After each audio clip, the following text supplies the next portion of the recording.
May 25th, Cosmic Era 71. Having lost all of their mass drivers, the Earth Alliance is desperate for a way to get supplies into space, something that leaves them with only two options. Either liberate one of the mass drivers occupied by Zaft, or acquire the use of Orb's Kaguya mass driver. They decided to go for both. Part of their forces will prepare to liberate the Victoria base and its hapless mass driver, and another part of their force will assist in the negotiations to have Orb join the Alliance. However, the true nature of these negotiations was clear. It was nothing more than a thinly veiled demand for Orb's unconditional surrender. And should they refuse, the fleet that had arrived to offer them this demand was ready to invade at a moment's notice. Orb unilaterally rejected the Alliance's demands, and on June 15th, the first Battle of Orb began.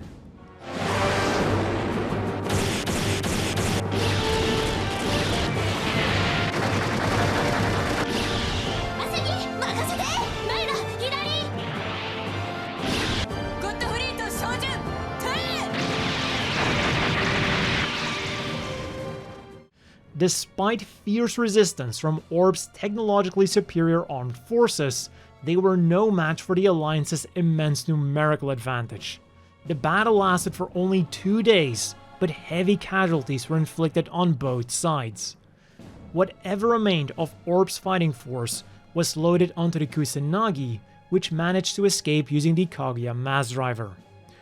And in a final show of defiance, the mass driver was then blown up, along with the valuable Morganrate factories that the Earth Alliance so desperately wanted. In space then, the Kusanagi would link up with the Archangel and the Eternal to form the three ships alliance. But unlike the more veteran pilots of the Archangel and the Eternal, the Kusanagi's pilots consisted mostly of civilian recruits meant to replace the immense casualties from their battle with the Alliance. And one of these recruits was Barry Ho, a skilled martial artist who just happened to be an Orb at exactly the wrong time. Prior to the Alliance's attack, he'd been moving from one abandoned colony to another in an attempt to perfect his martial arts in Zero-G.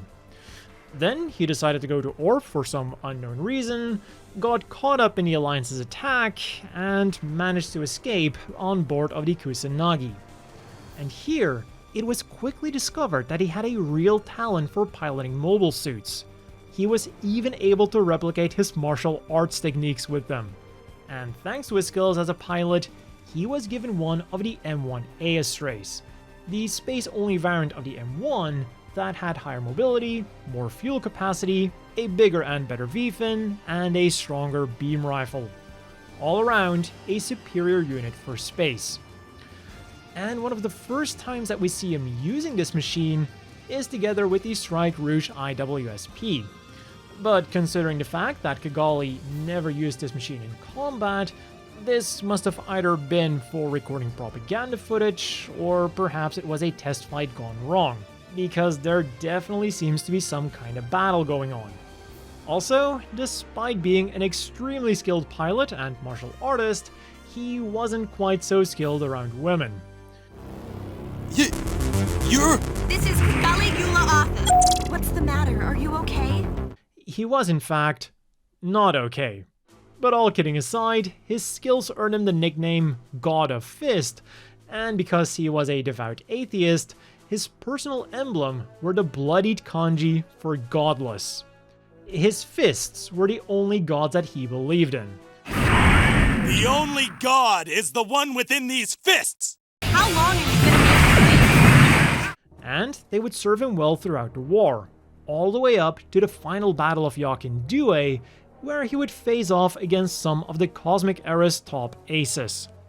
First, he would encounter Rolla Crusade while he was on his way to Mula Flaga.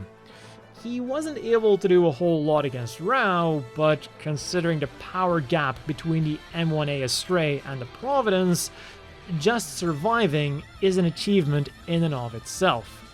After this, he would face off against Morgan Chevalier and his gun barrel dagger, which would result in a very close battle. But he wasn't able to finish off Morgan, allowing the latter to escape.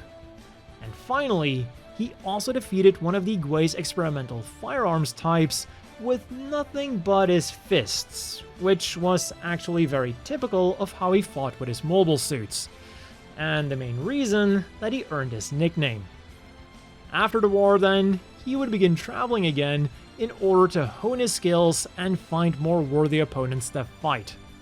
Something that led him to the Amazon rainforest of South America, where another war was about to begin, the South American War for Independence. And here, Barry would again be able to show some of his crazy skills. Despite using an outdated strike dagger without any weapons, he was able to hold his own against several dagger elves. And after his strike dagger finally kicked the bucket, he simply got out and flying kicked one of the dagger elves right in the visor. He then survived being shot by a 105 Daggers 12.5mm anti-infantry gun. This guy is immortal. Or at least so it seemed. When the Second Bloody Valentine War broke out, he returned to his home turf in the Republic of East Asia. And here he would be swept up in yet another conflict, fighting alongside anti-Alliance guerrillas. And one of these men was Trojan Noire, someone who considered Barry as his master. And this was also the first time where we see the Astray green frame appearing. This mobile suit wasn't yet assembled by the time Zaft raided Heliopolis, but Orb's Rondo Mina Sahaku was able to recover the parts, which he then gave to Barry. And together with Logule, he put the Astray together and also gave it a new green paint job because he was going to be using it in the jungle. But there was a small change of plans.